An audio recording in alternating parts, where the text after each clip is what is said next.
Today, you're in for a real treat. We're going to be talking about something that's important to everyone. I wouldn't necessarily take anything that people told me as gospel. And if you have got a fixed mindset, at some point you've got to think to yourself, I need to change. That is the hardest part. Those people didn't understand that if you don't listen to that stuff and listen to the people that are progressing in life and have an understanding of life, then you're never going to learn yourself. People talk about talent. He's so lucky, he's talented. In my experience in the last 30 years of working with athletes, high level athletes, it's not the best talented athletes that make it. It's the ones that have got that sheer determination and dogged mindsets to achieve. They're the people that go on and are successful. Everyone at some point is going to have some sort of adversity in their lives. Will you ever achieve those mighty goals that you set yourself? How do you know until you try? You just don't, do you? You really don't. And there's nothing worse than sort of looking back and thinking, if only if, I wish I had that.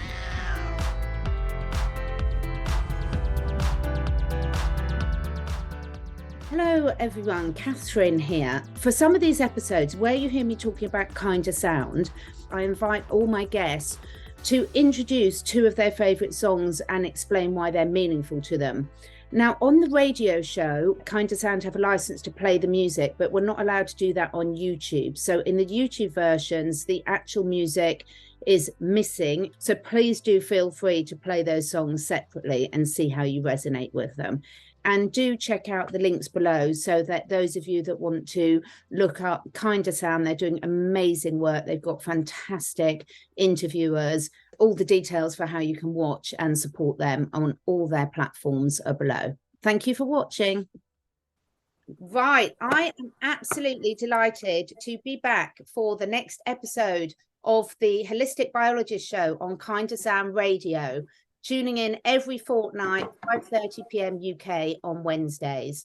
So what can you expect from the Holistic Biologist Show? Well, as you probably know by now, I have a different guest talking about anything from health, lifestyle, mindset, stress management for humans and animals, because the more information we've got at our fingertips, the better decisions we can make for healthy and happy lives.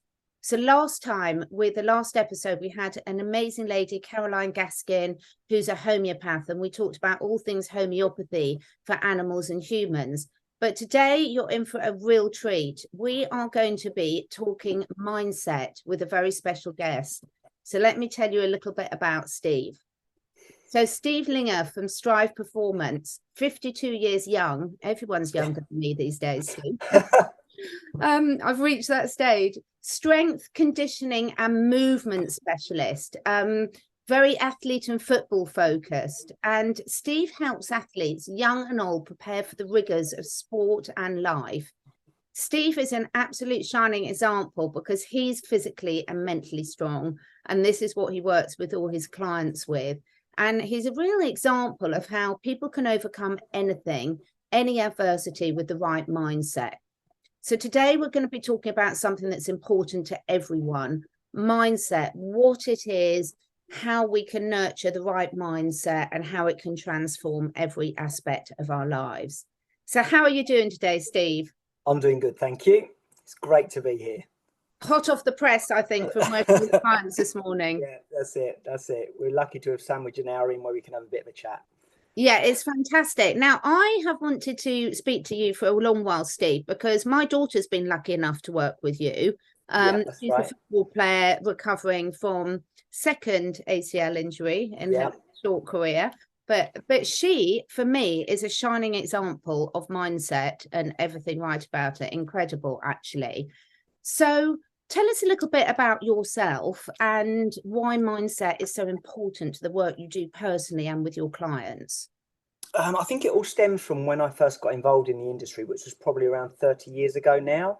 I had a lot of people around me. I was working in electronics, which was a job I didn't really enjoy.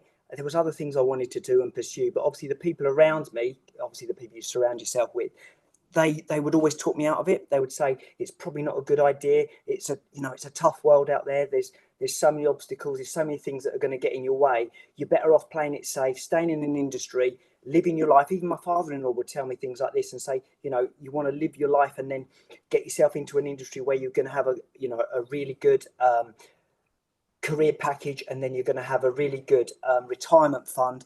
And for me, there was always going to be more to life than that. I didn't want to live 9 to 5, live for the weekends, and then just repeat the cycle. It was a little bit Groundhog Day for me. So yeah, I started to look at other industries, other things I wanted to do. I was always interested in fitness, and from a young age I was always into kind of like bodybuilding, that kind of stuff, exercise.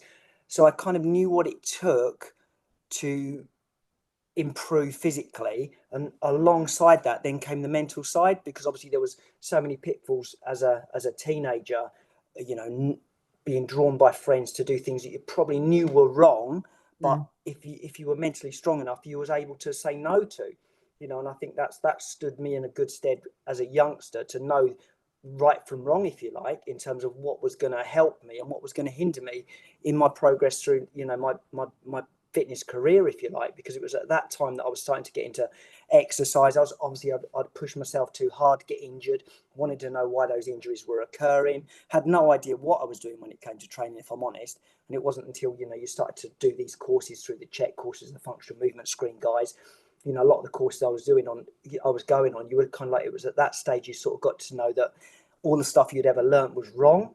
Yeah. and that's kind of where, with an inquisitive mind, you tended to look and want to learn more. That's kind of where it started for me. And then I think I've always had that sort of like out of the box approach to things, in that I wouldn't necessarily take anything that people told me as gospel. I'd then want to know why. Even at school, my teachers would say to me, you'll always do well in life because you've got that inquisitive mindset, and that you wanted to know things.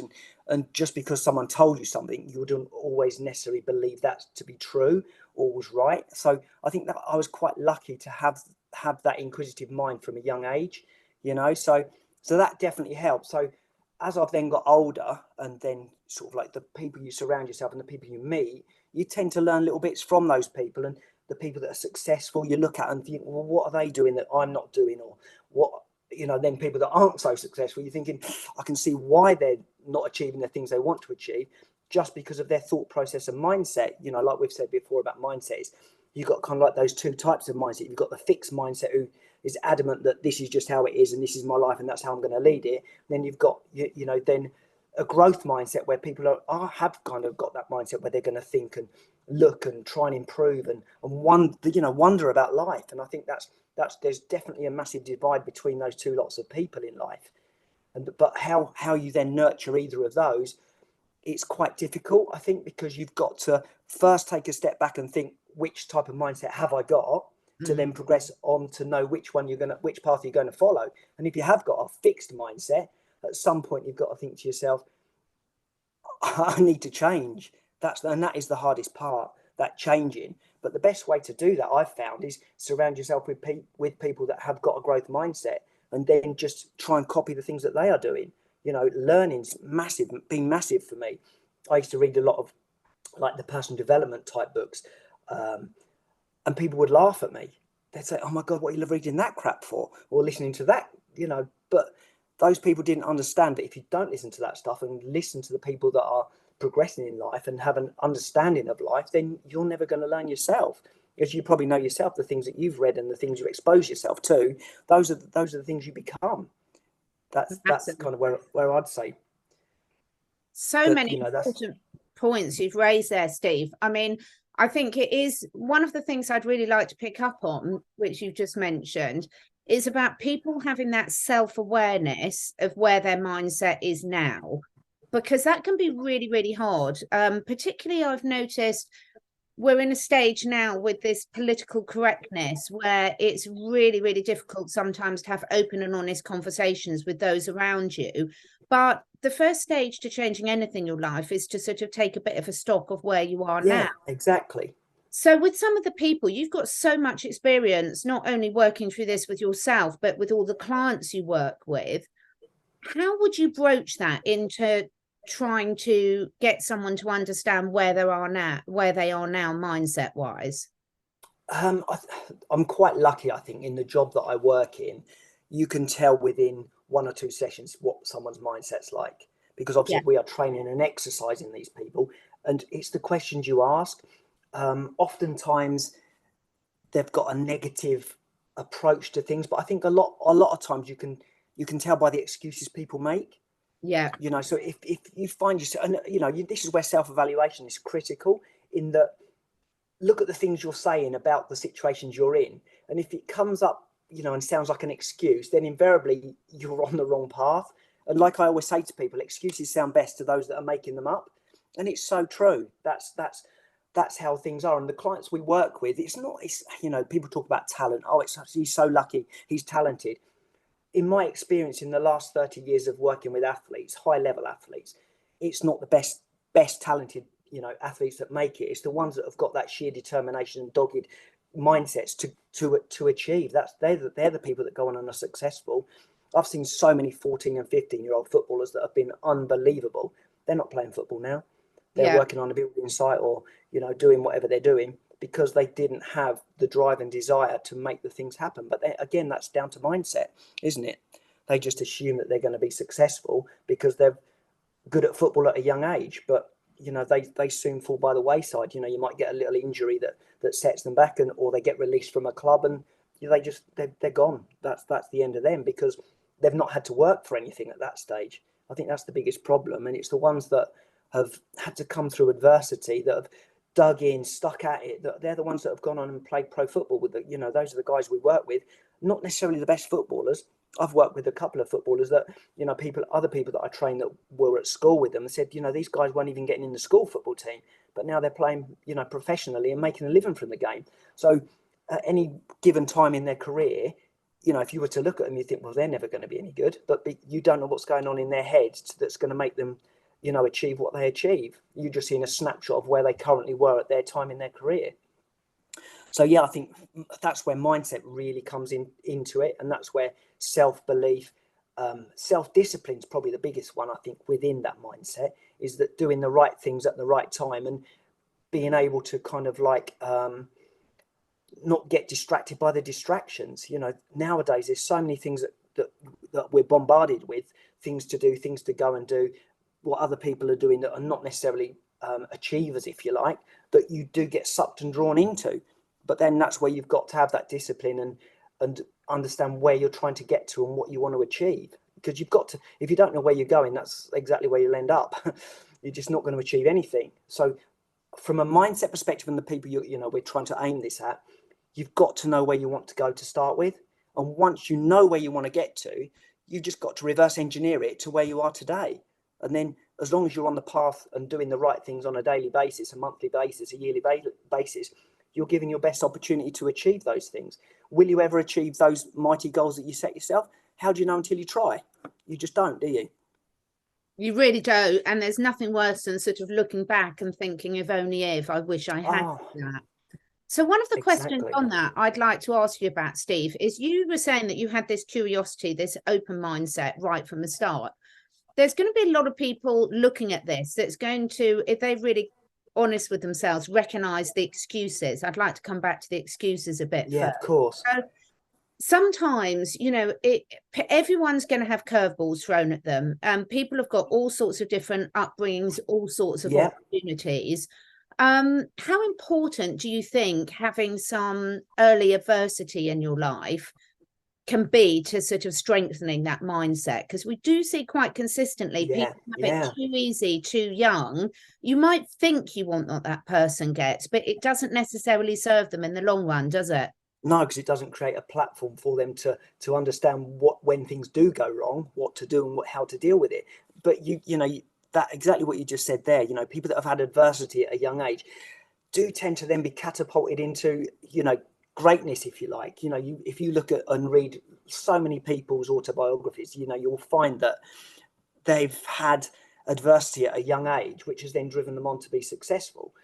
But the argument for that will be then that, oh yeah, they must be messed up for that to happen. But no, they've probably just built that resilience and desire to go on and be successful. Like I always say to my guys, you know, I've worked with lots of people that have had, you know, some quite awful things happen to them.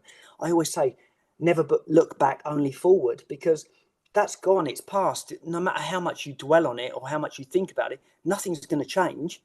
So why not just use it as a positive to go on and achieve something better? You know, I don't like the thought of just looking back on things and dwelling. because it's not going to serve you in any way, is it? Not at all. It can only make you stronger by saying you want to progress and move on from that position you've been in. But yeah, like you said, adversity, I think adversity can be a blessing at times. Yeah, absolutely. Limiting beliefs. So many people doubt themselves now. And for me, I'm really pleased I grew up in an age without social media, because now all people post, not all people, I mean, I'm going to come onto your Instagram page in a minute, to Strive Performance. Absolutely brilliant. If you want to be motivated, go to Strive to Performance's Instagram. The links will all be below. But so many people have this self-doubt. They're comparing themselves to this perfect picture that people might put out on the internet. You know, we've got filters now. We've got all sorts of things that make people not real anymore. And then, of course, that's right, individual sitting at home that's looking at that and feeling they can never achieve that level of physical fitness, perfection, mental resilience. How do you cope with that personally, first of all? And is that something that you work on with your clients, Steve? from a personal perspective, I don't let things like that bother me. I'm happy with where I'm at and where I'm going. I never compare myself to anyone else. As long as I'm improving, I'm happy with what I see, you know, when I'm training or where I am in my life, then the rest is irrelevant. And I think that's how it's got to be. You know, people do compare themselves to other people way too much.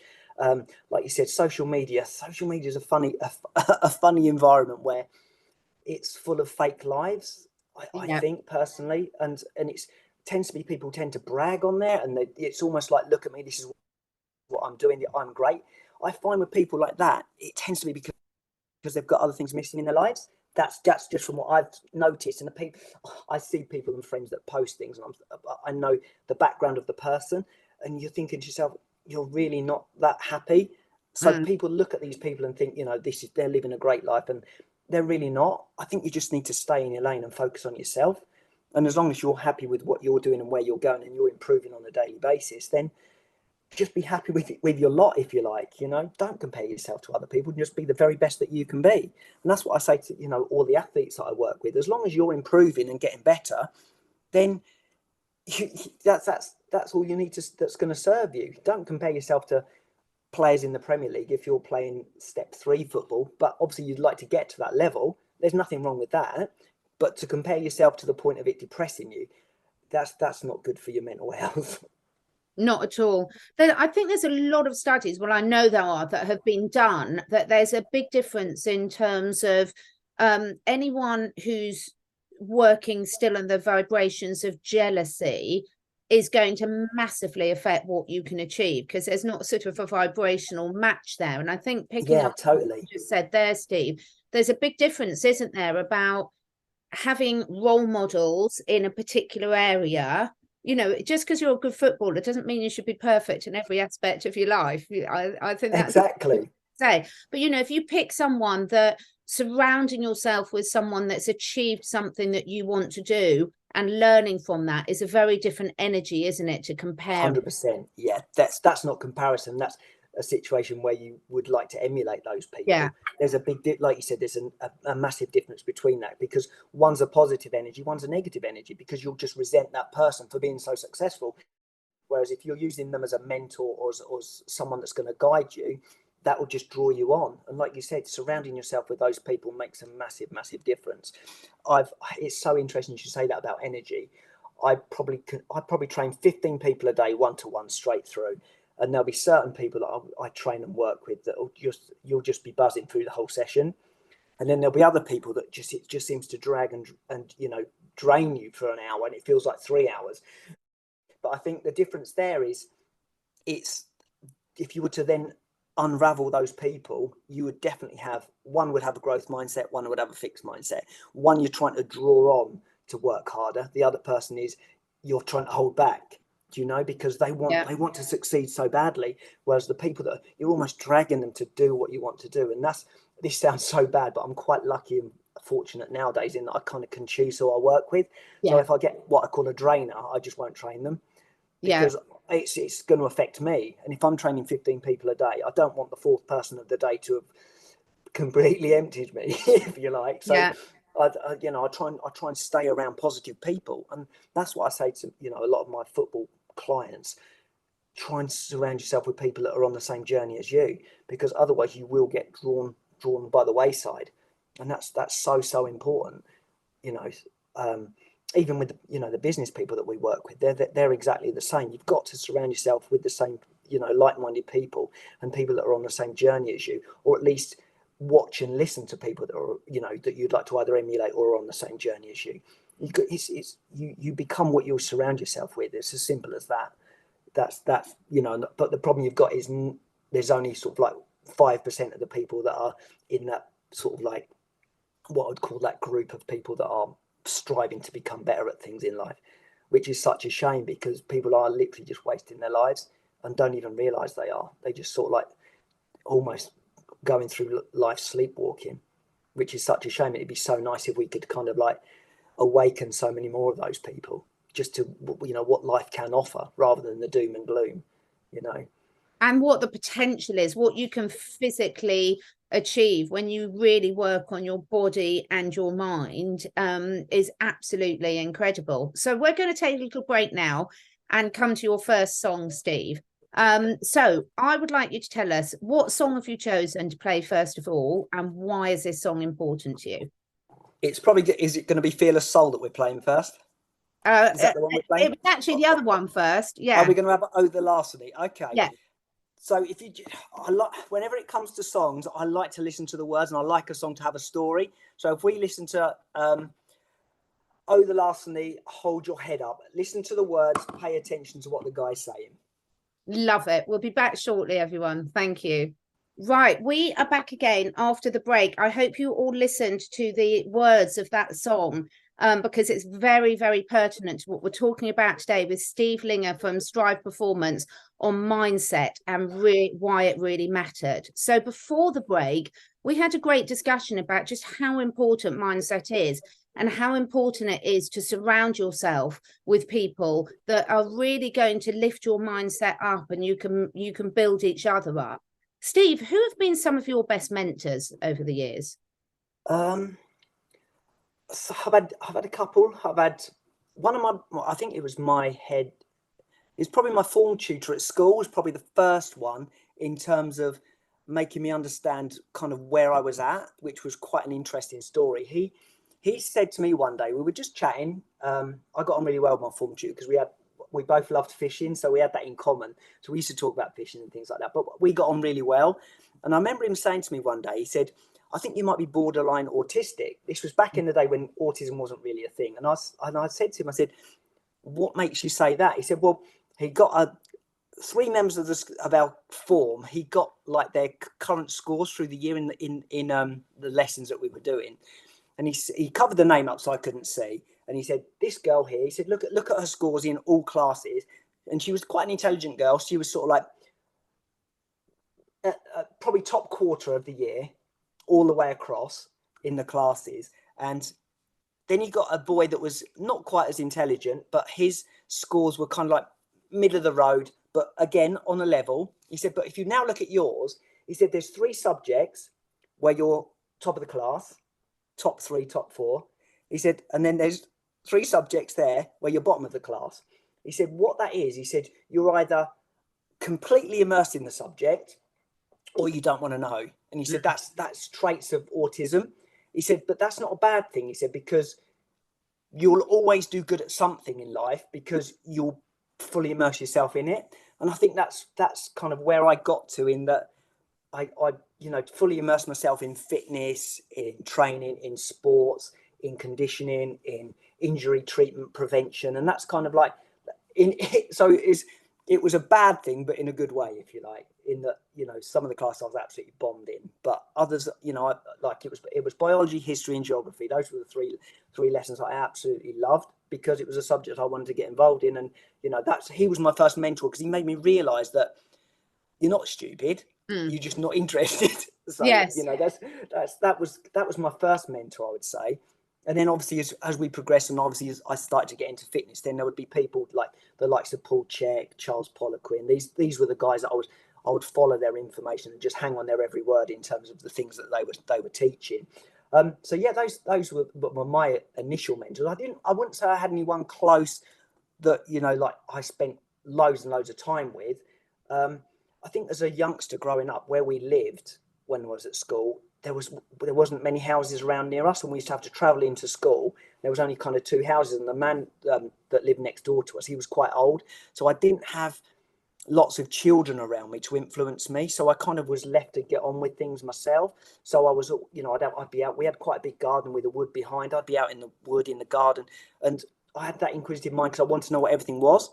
So, you know, I'd go into the wood and I'd see something. I'd go back in. I'd research what I'd seen. So I was kind of like, I would entertain myself, if you like. So I was quite self-sufficient as a youngster, and then growing up, and then, you know, that's where that stemmed from. I think that's where we said about the inquisitive mind. That's where that came from originally. From the age of sort of 6 onwards, I was, you know, just out there educating myself, if you like, and self-mentoring, if you like. So yeah, that's where that stemmed from. But yes, mentors through life. I've had a few, you know, when I've been on courses and I've, you know, been exposed to people that are very, very intelligent in the industry, and then you'd keep in contact with those guys, and if you had questions you'd ask, and then, you know, those relationships would be formed. But yeah, I wouldn't say I've had lots and lots of mentors, but obviously nowadays in the age we're in with, you know, so many social media platforms, you know, there are so many mentors out there available to us. We've almost got too many options, if you like, because there's so many opinions out there that, you know, whose information do you trust? It's, you know, we're almost blinded by the amount of information that's out there. So it can be quite a bit, you know, quite a minefield out there, for especially for youngsters trying to, you know, work their way through life into what to do, what not to do. And it's you've got one person telling them to do one thing, and you've got another person telling them to do the exact opposite. So it must be confusing, especially if you're, you know, a teenager in this day and age. Completely, absolutely. I think that is really important. It's those influential things. You know, we always, so many people think of a mentor's got to be someone world famous, and it hasn't. You know, there's so many different levels of mentors, and, you know, that will change as you go through different levels of your life. Absolutely. So for people watching now and they really want to work on their mindset, they want to achieve something in their lives, to change something up, how important, Steve, are daily habits in Massive, yeah, massively important. I, obviously the mindset side of things really, really important, but obviously fueling the mind is really important as well. So you know, obviously if your diet's poor, you're poorly hydrated, you're not sleeping well, you're going to have a clouded mindset anyway. You know, your thought process is going to be skewed. You're not going to feel you know, energized and happy, healthy. You're just going to just drag yourself through the day. So for me, the most important thing is first thing in the morning is to get hydrated. So it's always pint of water, little squeeze of lemon, sea salt in there. Yeah, that would be how I'd start the day, and then make sure that I've prepared all my food for the day so that I can fuel through you know, throughout the day with the right nutrients to keep my body sort of energized and my brain active. That's, I think, obviously the mindset side of it's really, really important, and then fueling the brain with good information is really important. But I think you've got to fuel it with food first, if you like. I think that's the most important thing, because you're only as good as the food you eat or the hydration you achieve. So that should always be your start point. So many people start the day strong black coffee, no food, massively dehydrated. You know, you're just on a downward spiral through the day. Then you're literally just trying to get through the day. So the thought of having a positive mindset has gone out the window by sort of like 9 o'clock. Yes. It is really that link between physical health and mental health. I think it's really underestimated, particularly at the moment. You know, we've gone from one stage, probably when you and I were growing up, where no one ever spoke about mental health. And then we've gone to the other extreme now, where it's spoken about all the time. But I'm still not seeing a lot of people, many people, make the linkage between physical health and mental health. Talk us through your outlook on that and how that affects how you work with people, Steve. I think it's massive. And, you know, from a mental health perspective, you're never going to have good mental health if you don't feel good about yourself. And the only way you're going to feel good about yourself is what you see in the mirror, how you feel, how you move. You know, if you're, you know, constantly got aches and pains, you feel fat, lethargic, how can that then, you know, you're not going to be able to grow a good mindset from that, are you? And you're not going to feel positive and good about yourself.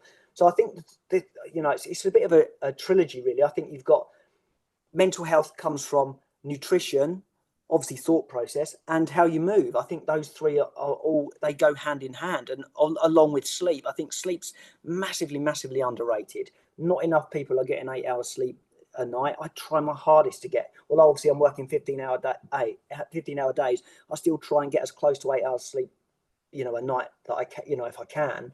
But that's another thing that's, you know, it's such an easy thing to fix. Just go to bed earlier. But Yeah. that comes down to mindset again, isn't it? It's having the discipline to say, right, 9:30, the telly's going off, I'm going to bed. Whereas, you know, you tend to give in to yourself and say, oh, another half an hour is not going to hurt. But that the impact of that over a week, half an hour, if you were to add that up over a week, you know, you've missed almost half a night's sleep. So it is important, really important, I think, from a mindset perspective, is to get everything in place, build a really good, strong foundation, and then the mindset will come from that. But the trouble is, people are trying to change their mindset without getting everything else in place first. And Yeah. then it's a catch-22 situation, which comes first? Well, they all do. But, you know, one's going to help the other's going to help the other, and you're going to get a synergistic effect from doing those things on a consistent basis. And that's, you know, and I think another thing people tend to do is they try to make too many changes all at once. Yeah. Whereas, you know, I try and say to all my clients, every day, just make that 1% difference. 1% difference every day. That's all you need. And as long as you're continually doing that, continually improving, upping your water intake, you know, don't try and make wholesale changes, because you invariably what happens is you'll have a knee-jerk reaction and the body will rebel against it anyway. So you're better off making those changes slowly over time, and, you know, staying with it for the long haul, rather than trying to, you know, at the moment, the thing that, and it really grates on me, is everyone's doing like 6-week transformations, 8-week transformation, 12-week transformation. But the changes they make to your current, you know, daily habits are so massive that your body will just literally, rebound effect from that will be that your body will just shut down. It won't like it, and you'll end up feeling like crap because you've tried to change too many things too quickly, and then you can't sustain it over any more than the 6, 8, 12 weeks, and you'll get a rebound effect from that, where you just go back into your old habits because those newly formed habits were just too much to take on all at once. So you've got, it's a lot. It's just make it a slow, steady process, and just as long as you're improving on a daily basis, but set yourself mini goals. Obviously, you've got your long-term goal of where you want to get to and what you want to achieve, but then break that down into daily, weekly, monthly goals of just getting things in place. It's, you know, these things take time. Like I say to a lot of my, you know, guys, football guys, for instance, you can't go from 0 to 100 in the space of a week. You know, it does take time. It's repetitive. It's boring sometimes. You know, the routines that we do, a lot of our guys say, oh, it's boring, can we do something else? Well, you've not mastered the fundamentals first. You've got to do that. And they just see on social media these guys doing all these, you know, really smart exercises, you know, that look really cool. But if you've not built a foundation, you shouldn't be doing those. That's kind of like, you've got to build the foundation first. And it's the same with mindset as well. You can't just expect to be, right, I'm super positive and, you know, great things are going to happen for me. It does take time, and you will make mistakes along the way, and you will, you know, drop back and go back into your old habits, but then you've got to kind of break that and come back through it again. It's definitely an ongoing process, isn't it? So in terms of yourself, what strategies do you do daily to click positive? I mean, you know, your business must have been affected massively, I'm assuming, by the lockdowns and everything. So how do you cope with change and, you know, having curveballs thrown your way? I think the biggest thing for me is to control the controllables. So as long as I've got kind of like my foundation in place and I'm doing the right things daily over and over again, you'll weather the storm. You just, you know, I saw a really good post the other day. It was talking about these bison that face into the storm, because they know when the storm's going to clear, they'll come through the other side. They don't turn their back on the storm. And I thought that was such a good analogy, you know, in everyday life. Just, you know, whenever you've got things that are going to test you, just, you know, face it head on. And that's how you get through things. We've you know, everyone at some point is going to have some sort of adversity in their lives. What do you do about it? Is, you know, I've had, you know, in my life, I've had grandparents die, I've had people around me die. it's how you deal with that that really matters. It's so easy to just dwell and woe me and go into this depressive state, but it's not going to solve anything. And you just got to give yourself a kick up the arse and just say, we've got to move on. These things happen. They happen to everyone. There's not a person on this earth that won't have had something like that happen to them. Yeah. It's how you deal with it that counts. And you've got two options. You can dwell on it and feel sorry for yourself, or you can use that as a fuel to then take yourself to the next level in whatever it is you want to achieve. And, it's when my granddad died, that was quite a sad time for me, but I was sort of said, right, I'll just keep progressing. I'll do it for granddad, because he would be, then he'd been proud of what I've achieved. So I think that's how you've got to use it almost as fuel rather than it depressing you. Yeah, that's a really, really good idea. A lot of issues now sort of coming back to the political correctness and things, and people struggling with mindset, because a lot of people are really struggling with mindset. I see a lot of blame culture, whether they're blaming the politicians, the teachers, the schools, the doctors, the whoever it might be. It just goes on, doesn't it? It could be absolutely everyone. So of course, we're all going to have days like that. Of course, we're all going to, we're not perfect. We're going to offload. But if someone catches themselves feeling, look, I recognise that I'm quite in a blame mindset, give them some tips that they can start with, Steve. Yeah, I think the biggest thing for me from a blame perspective is it's what you listen to and what you surround yourself with. Again, if you're listening to the news and hearing about these things, I'll often go and visit my parents, bless them, and they'll talk to me about the things that are happening on the news. And I say, I don't know, because I don't expose myself to those kinds of information, because it's not going to serve me. And there's things going on in the world that I have absolutely no control over. Would I then let that bother me to the point of me feeling depressed about it? No, because I can't control it. And that's what I say to people, just control the controllable. And that's the things that are going on in your life and in your immediate surroundings. If you do start to feel depressed and sad about things, you've just got to come back and get back within yourself and, expose yourself to things that are going to make you feel better, make you feel happy, make you feel positive.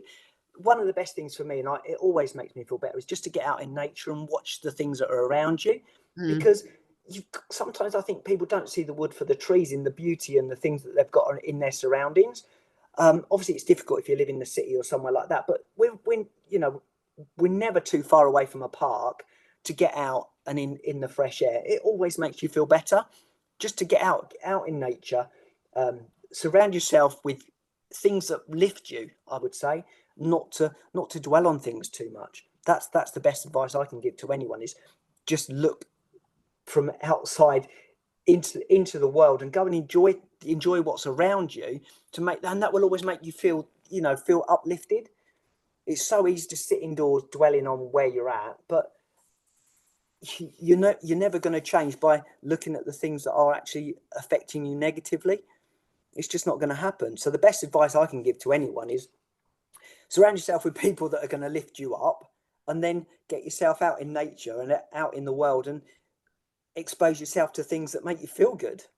Obviously, that when we're going to be outside. I see it's so difficult really because people won't appreciate it because they've probably never done it. It's not until you do go out and do those things that then you start to realize how much and how much better it does make you feel. Just fresh air can make you feel better. If you've got what we call cabin fever, just stuck indoors all the time, just getting out for a walk can help. Just breathing properly can help. All of these things have a massive and profound effect on how you feel. That's the best advice I can give. I love it. It's so important. If you could see me now, I've got my 2 dogs on the sofa there. Yeah. I've got cats here. I'm looking out over probably about 50 birds on my apple tree. So it's setting yourself up for success is so important, and thinking, what really lights my fire, what does it for me, and how can I introduce more of that into my life.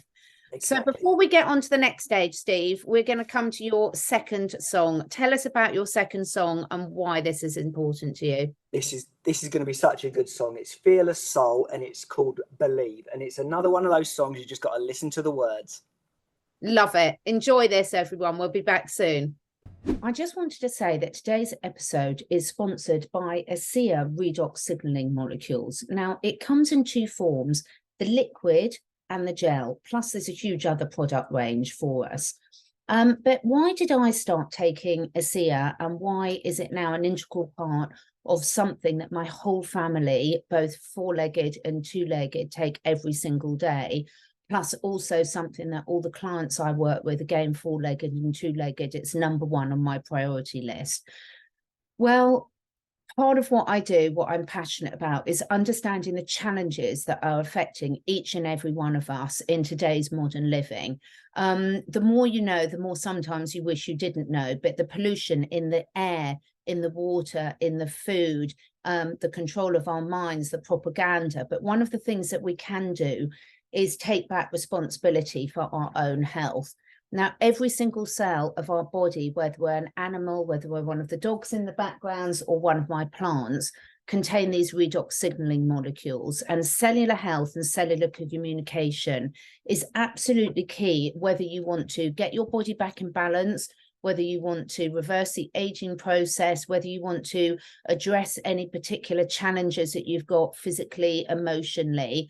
It all starts with healthy cells. If your liver cells are healthy, your liver's healthy. If your brain cells are healthy, your brain's healthy. But just like a mobile phone, most of us have got mobile phones that we use on a routine basis now, but that mobile phone, regardless of whether you've got the latest model, is completely useless without a signal. So what does this technology do?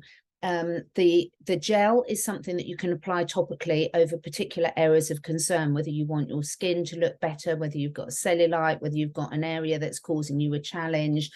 The liquid is something you drink each and every day to top up what should be in your cells anyway. But when our bodies are stressed, diseased, challenged, or as we age, we make less of them. So personally, I wouldn't be without it. My sleep's better, my energy levels are better, my mood's better, my mobility's better. If you want to find out more, the details are below. But I'm so grateful that this came into my life, and I'm so grateful I can share it with others. I hope you love it as much as I do. Let me know.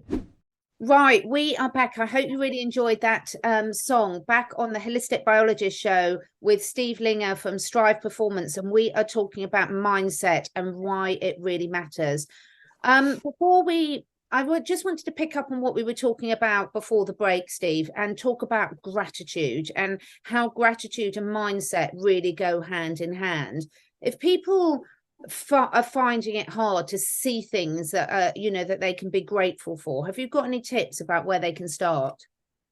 I think we should all be grateful for just being here, because obviously, the likelihood of being born, the percentage likelihood of being born, it's massive to have been here to start with. And I think that's where you've got to think yourself how lucky you are in terms of, and be grateful for what you've got, because you've only got to look around the world and the state of some countries and the people that are in these countries, and the atrocities that they're going through. That's where you've got to have a bit of a reality check in where we're at. We're probably in 1%-3% of the world, in how lucky we are just to be in the country that we've been born in, and all the things that we've got available to us. I hear people moaning and bemoaning that things that they've got in their lives, or lack, or things they haven't got. And sometimes you've got to be grateful for what you have got, and that's where I think you've got to think a little bit more about the little things. Just to have family around you, just to have nature outside your door, just to have the ability to walk, move, run.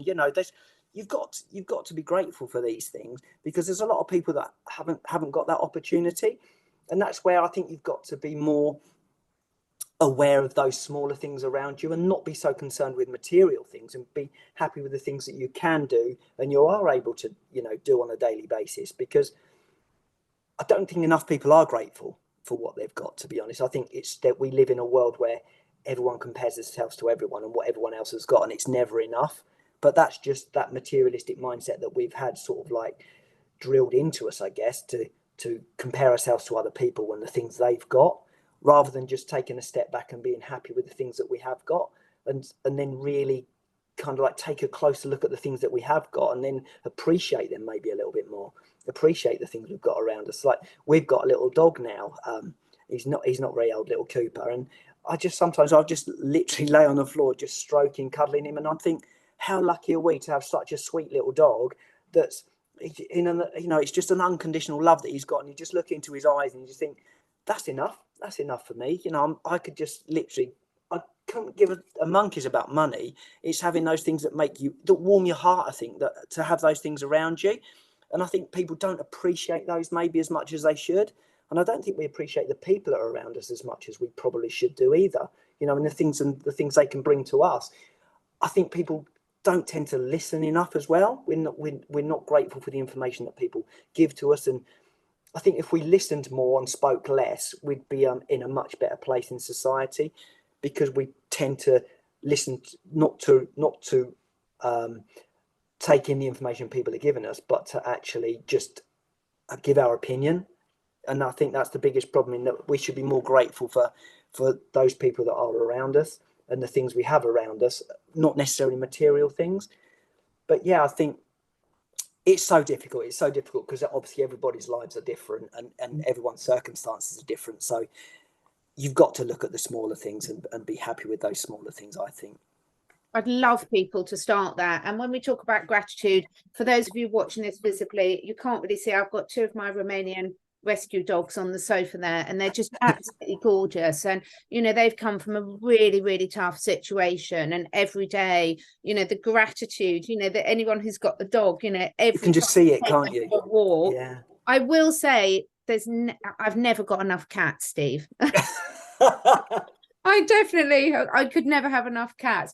But yeah, it is quite amazing. And we had someone that came to stay with us for a little while, and they were from a country where they were really, really struggling. I won't go into too many details, but they couldn't believe that we had so many animals that they would call pets that we just have for pure pleasure, because that was such a luxury, because they never come from a background where you could afford to have a pet for pleasure. The only animals they could have would be working animals. Yeah. Because you couldn't afford to feed yourself, let alone afford to feed other animals. And I think, this is the thing, is like how this gratitude is absolutely life-changing. And I think, we talk about the dangers of AI and things like this now, but we can all program that towards gratitude, towards what we do want. All of these things are tools that we can use for the negative or the positive.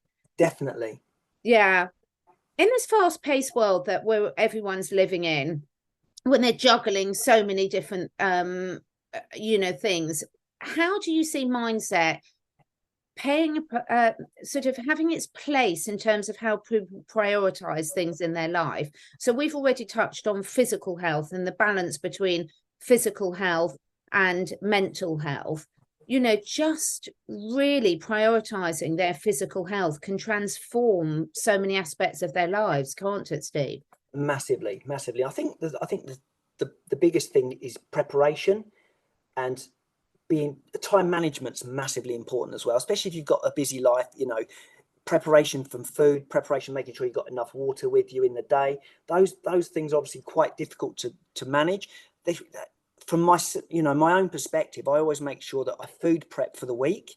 Yeah. So Sundays is food prep day, and we'll make sure we cook in, batch cook lots and lots of food, and it's always in the fridge or in the freezer ready to go. And I think that's the biggest mistake most people make that have got hectic lives. They'll just grab and go, when they're eating, which you will always make poor food choices, because obviously a lot of the shops where you're going to get these foods from, they're providing foods that's going to last a long time on the shelf. So they're going to tend to be highly processed, carbohydrate based foods, which then obviously don't serve you very well, because then again, it's just, you're getting energy crashes, energy spikes. So that's going to affect how you're thinking about things and your thought process on things. So I think it's preparation's the key, and then time management, just not wasting time through the day. Obviously we work with quite a few busy mums, that are juggling a job, children, picking up from school. But, again, it comes back to mindset of just being able to kind of like select a rise through the day to make sure that you're doing the right things at the right time. You'll often hear people say, I just haven't got the time for that. But they'll sit and watch back-to-back soaps on the telly of an evening. So again, we come back to excuses. It's an excuse you know, you have got the time, but it's what you prioritize.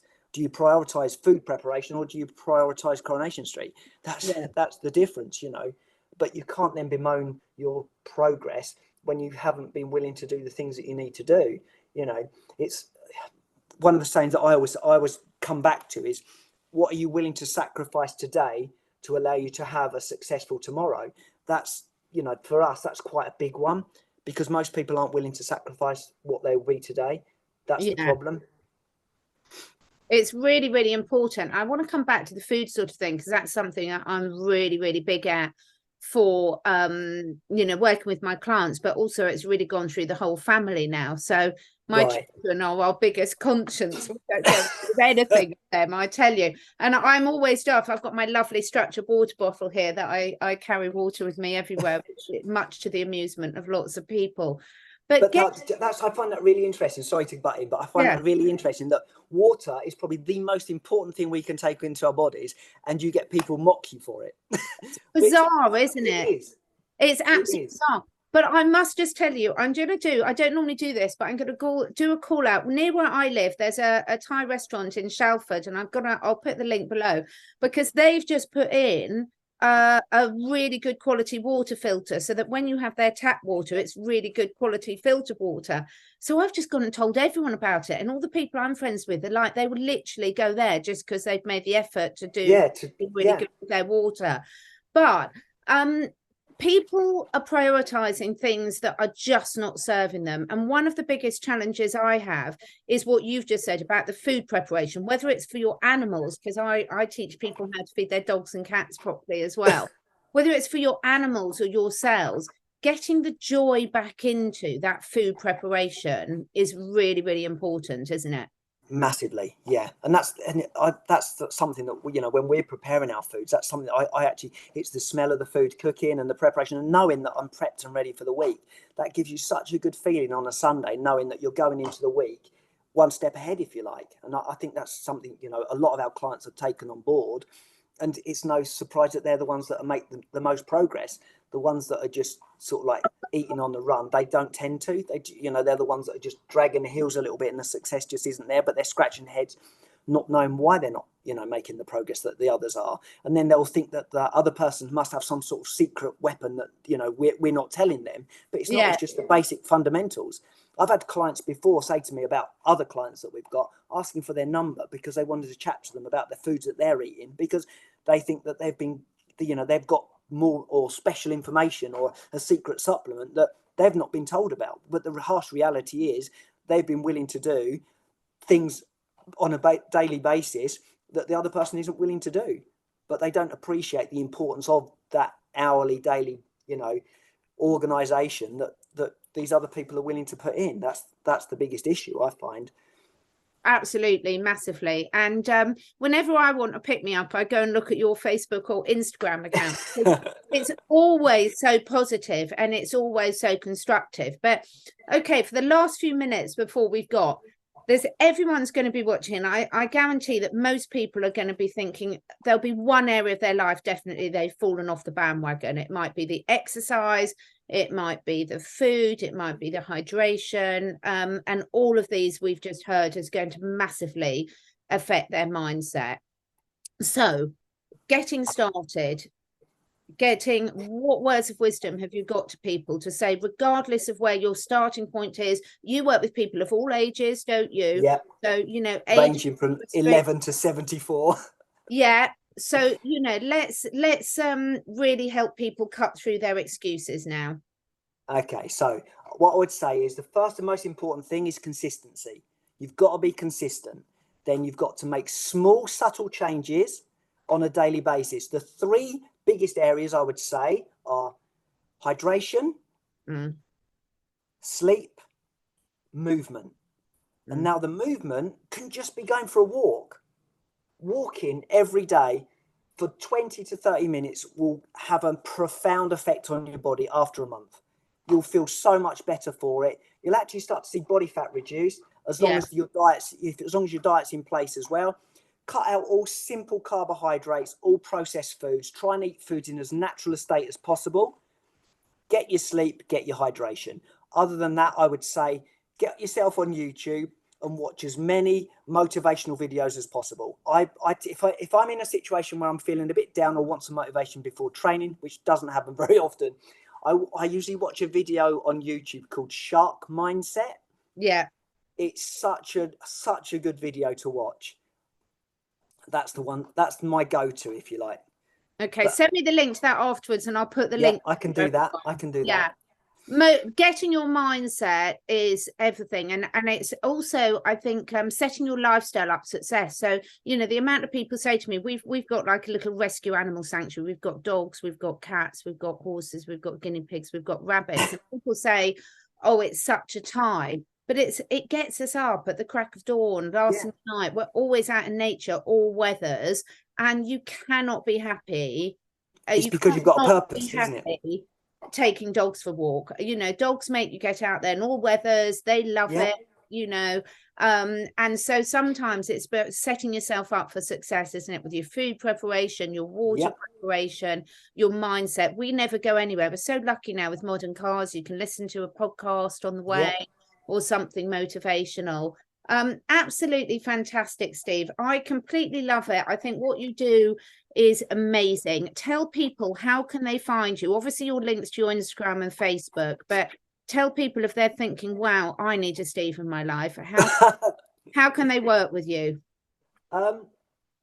We do online, so it's not as if it's going to be a problem for anyone, you know, if they're not based locally to us. But we can set programs up for people. We can set wellness information, we can set lifestyle, nutrition, but all those things are available to people. You've just got to come and ask. We're happy to help anyone. We've got probably 4 really, really good coaches that work with us. They're all at various ages with various expertise. So just come and drop us a message. We'll be happy to help anyone. And please do it, people, because the thing is, when you've got an accountability partner, when you've got someone that's there and helping you keep going, it makes all the difference to your success. It really, really does. It's fantastic. So, you know, whether you're local, you're based, tell everyone where you're based, Steve. We're based in Eton Soken, which is in Cambridgeshire. Brilliant. So all Steve's details about how to get hold of him and his team will be below. I hope that everyone can just use this as a really positive about wherever you are, whatever your starting point is now, how fantastic. There's so many opportunities open to you. This is what it's all about. It's not about beating ourselves up about anything. It's about, wow, how fantastic. You know, where else can I go? What's out there? Any final words for you, Steve, before we finish? All I'll say to everyone out there is go and live the life that you want to live. Don't let anyone else hold you back. If you've got something you want to achieve, just go and achieve it. I love it. I'm all for that. Thank you so much, Steve. Thank you, everyone, to our listeners. So thank you to Countersound Radio for putting out this fantastic information. If you've got other suggestions for topics that you want, please do contact us at Countersound. You can reach us on Instagram, on Telegram, on the website, and let us know what you want to hear more about. Thank you, Steve. Thank you. Thank you so much for taking the time to listen. And if you feel inspired, please do share with your friends and family. My goal is to inspire as many people as I can to live their best lives, to stay curious and to raise their consciousness and that of the collective. So to do this, I need to reach as many people as possible, and this needs your help. If you feel drawn, would you be willing to share your favourite episode with 5 different people? This helps us spread the word and also helps me encourage some exciting new guests to take part in this podcast. If you feel drawn to do that, I will be very, very grateful. All the links and discount codes where applicable for all the products that I support are on my 2 websites, catherineedwards.life and catherineedwardsacademy.com. All of the products are personally tried and tested by me, my family, and my clients.